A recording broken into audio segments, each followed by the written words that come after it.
Acabamos, volvemos a fallas del mercado. Bueno, acabamos de terminar de hablar de las externalidades negativas, la contaminación ambiental, y dijimos la importancia de las empresas de internalizar las externalidades. Es decir, sumar a sus costos el costo que tiene la contaminación. Desde la inversión que representa un sistema para evitar la contaminación hasta el daño que haya generado y la restitución, porque si nosotros hemos contaminado un recurso hídrico y hay que tratar de restituirlo, entonces también hay un costo. Por ejemplo, la deforestación, y ¿cuál es el remedio? Volver a sembrar árboles. Esto también es un costo empresarial. No es que yo puedo ir a hacer un loteo, voltear los árboles y como si nada, sino que voy a tener de alguna manera que mantener el bosque. Esto se relaciona con el impacto ambiental. Vamos a ver con más detalle este tema de impacto ambiental cuando veamos economía de la empresa, que vamos a ver proyecto de inversión. Vamos a hacer un escrito también que va a completar a este en lo que hace a la cuestión. Bien, entonces, acá teníamos el grafiquito que se los recomiendo, está bien la explicación en la clase que dio el licenciado Campos. Y acá tenemos el otro punto. Desde el punto de vista de la demanda, también pueden influir en el mercado y determinar los precios, lo que llamamos el monopsonio, cuando tenemos uno solo en la demanda y varios productores. Pero ¿quién va a determinar el precio? Y el único comprador, porque los productores van a competir entre sí, pero aquel que sea el único que esté interesado en el productor lo va a comprar. Con el tiempo, a ver, dice Agustín, una externalidad negativa también sería que había un shopping en la vieja ruta y deciden construir una nueva ruta y no pasa más por ese shopping, o no es una externalidad negativa. Cambiaron la ruta de lugar, o sea, el shopping quedó, pero siempre habrá gente que irá. Sí. ¿Cómo Igual fue? yo, yo no sé si ese caso sería una externalidad negativa, porque lo primero que tenemos que definir es si a raíz de la producción o la comercialización de alguno o varios productos, ese shopping o una empresa genera costos hacia la población que no los absorbe. Tenemos que pensar si tal circunstancia está siendo generada por la propia producción de la empresa. En este caso, por lo que entiendo yo, se decide construir una nueva, pero no sé si le decide construir el shopping en sí, a lo mejor el gobierno o la intendencia, por lo que no sería una externalidad negativa por parte del shopping. Hay que ver si el shopping funciona o no funciona después, si se traslada. Hay que ver más detalles para definirlo como externalidad o no. Me suena más a no, pero bueno. Sí, yo creo que no, porque no nace de la propia, digamos, de la propia producción o la propia comercialización de shopping. Es algo que realiza la empresa o la productora y genera, en base a su producción, genera consecuencias negativas o positivas. Tenemos más chat. Gracias. Perfecto. Volvemos entonces desde el punto de vista de la demanda. Los que vimos hasta acá son desde el punto de vista de la oferta. Ahora decimos desde el punto de vista de la demanda tenemos dos, que son el monopsonio y el oligopsonio. Tiene un nombre feo, muy raro, pero bueno, traten de recordarlo.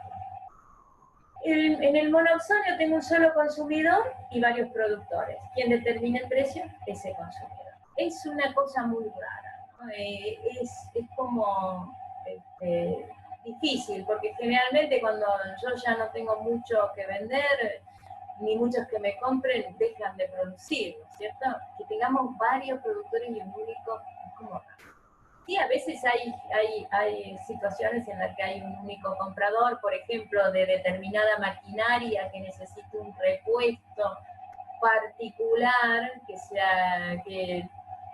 que no se venda en suficiente cantidad. Cuando ese único interesado lo pide, bueno, se pone, se efectúa y se vende, pero ahí si son varios los productores, va a poner el precio el consumidor.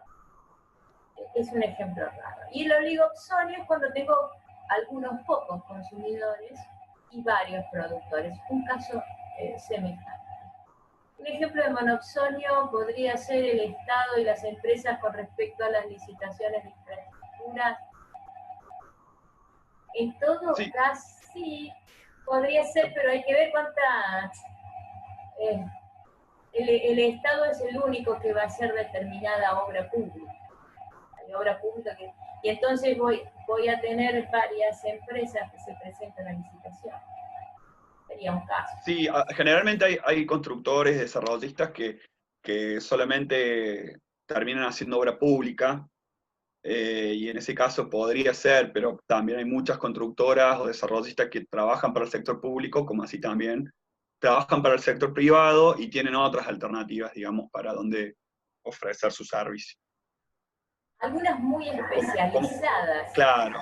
Porque en realidad las constructoras se van adaptando a los mercados. Cuando hay mucha obra pública como ahora, comienzan a hacer obra pública un montón de empresas que antes estaban construyendo edificios. Bueno, cuando deja de haber obra pública, vuelven a construir otro tipo de edificios, ¿no? Pero en general, digamos que sí, sobre todo ahí por la especialidad. No cualquiera... No cualquiera sabe de cada uno de estos temas. Incluso el ingeniero que es vial sabe de vialidad, el ingeniero que es sanitarista sabe de agua y saneamiento, el de energía también es otro que se ha preparado diferente y van a trabajar en obras que son diferentes.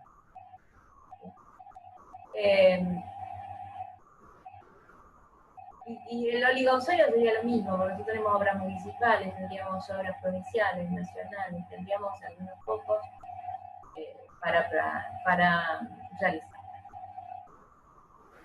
En conclusión, acá lo que nos importa es que en estos casos ocurre la intervención del Estado. ¿Y qué vimos dentro de la intervención del Estado? Este tema vamos a volver a ver cuando veamos regulación.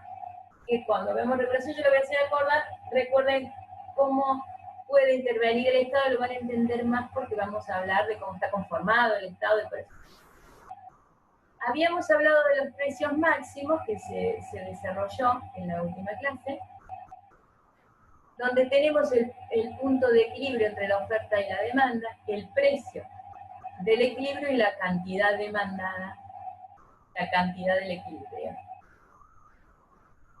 En general, los precios máximos se colocan por debajo del punto del equilibrio porque tratan de favorecer al consumidor.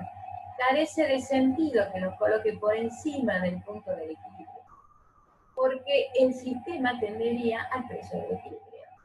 ¿Bien? Esto recuerden como regla mnemotécnica, los precios máximos son mínimos y los precios mínimos son máximos. ¿Bien? Entonces se colocan por debajo del punto de equilibrio. ¿Por qué? Porque voy a beneficiar al consumidor. Entonces, ¿cuál va a ser el efecto a corto plazo? A corto plazo voy a obtener lo que deseo, es decir, el consumidor va a poder adquirir las unidades que necesita al precio que puede pagar. Pero a largo plazo estoy en una situación de escasez en este equilibrio. Y como situación de escasez la voy a visualizar en el desabastecimiento.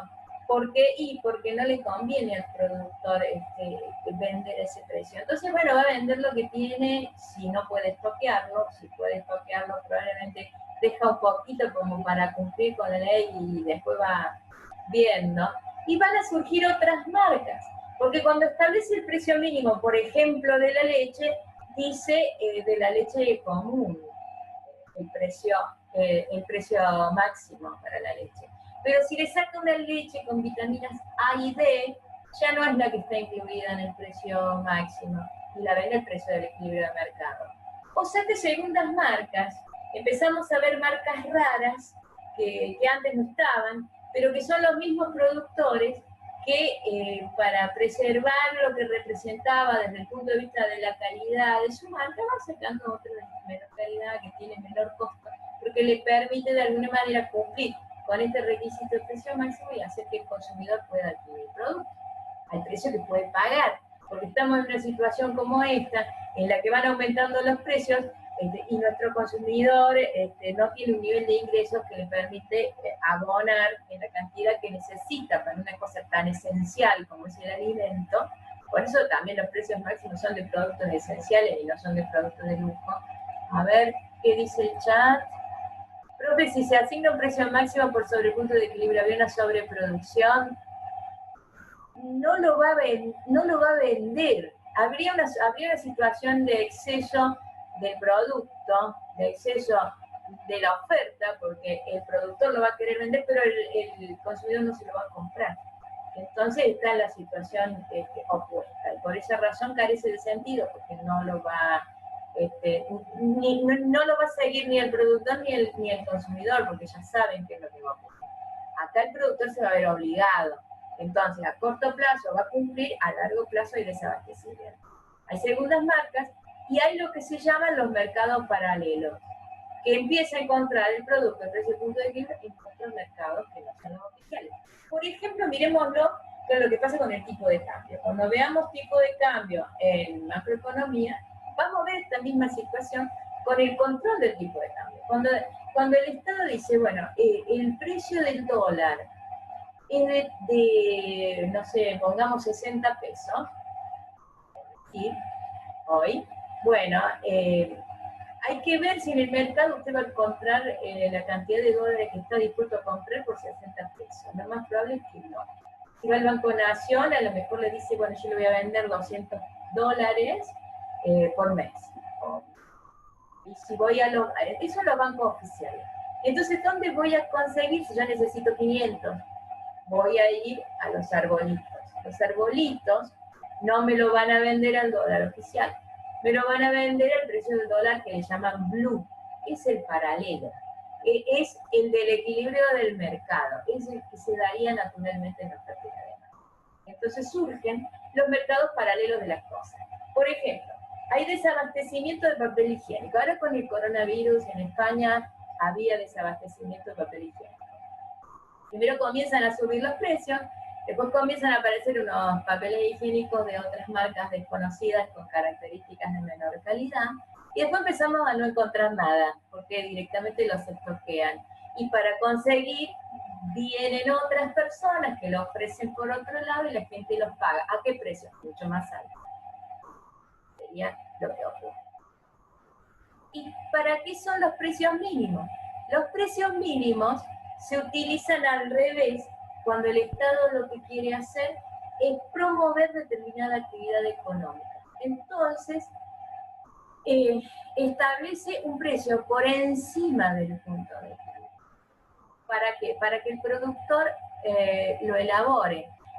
Si ese precio mínimo no está acompañado por algún tipo de política que le permita al consumidor acceder a ese bien, lo más probable es que a largo plazo, a corto plazo alguno lo va a comprar, a largo plazo es la situación que ustedes estaban mencionando, es decir, le queda el exceso, pero del producto, porque no se lo van a comprar y el productor no tiene a quién venderlo, entonces no le conviene continuar invirtiendo. Todas estas políticas tienen distintos efectos a corto plazo que a largo plazo, y por eso solas y por sí mismas o congeladas en el tiempo, no generan lo que buscamos, sino que para ello lo que necesitamos es que se acompañen de otro tipo de políticas económicas que nos permitan que la economía continúe.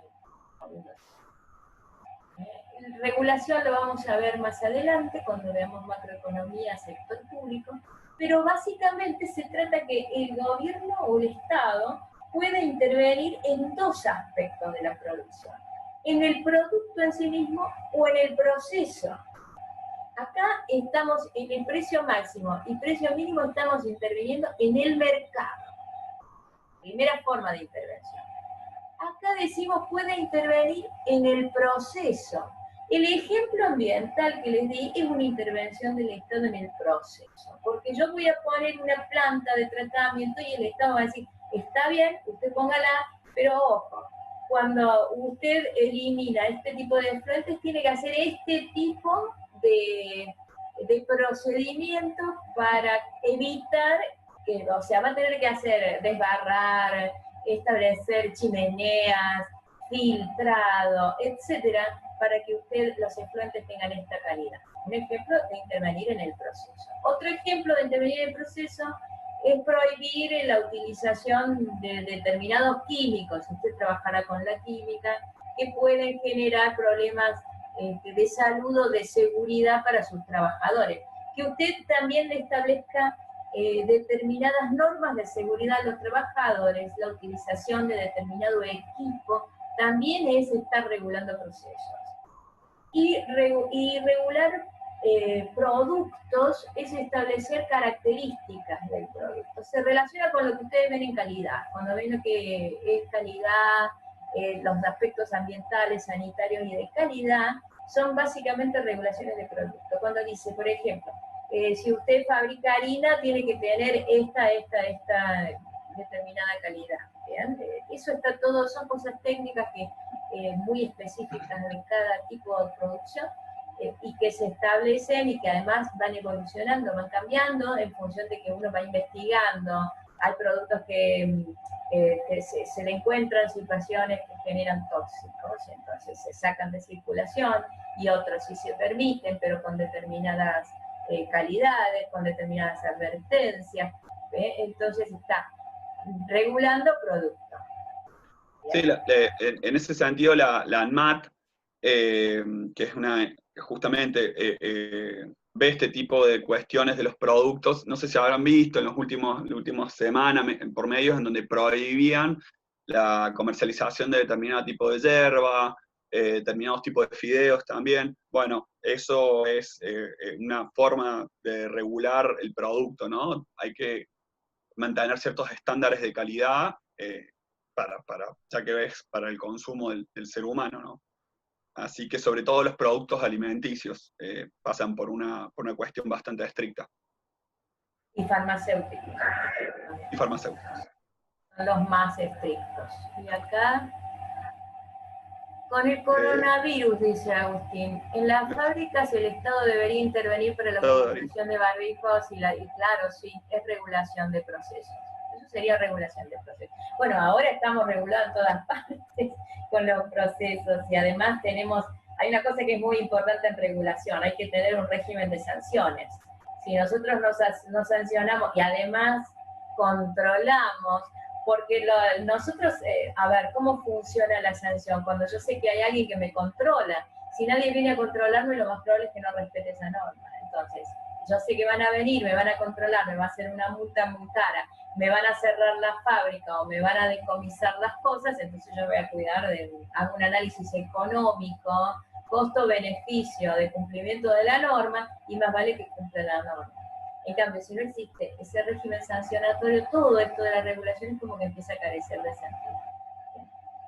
Y si no hay más dudas de este tema, lo damos por finalizado y continúa Juan Manuel con los prácticos, así que les dejo de compartir.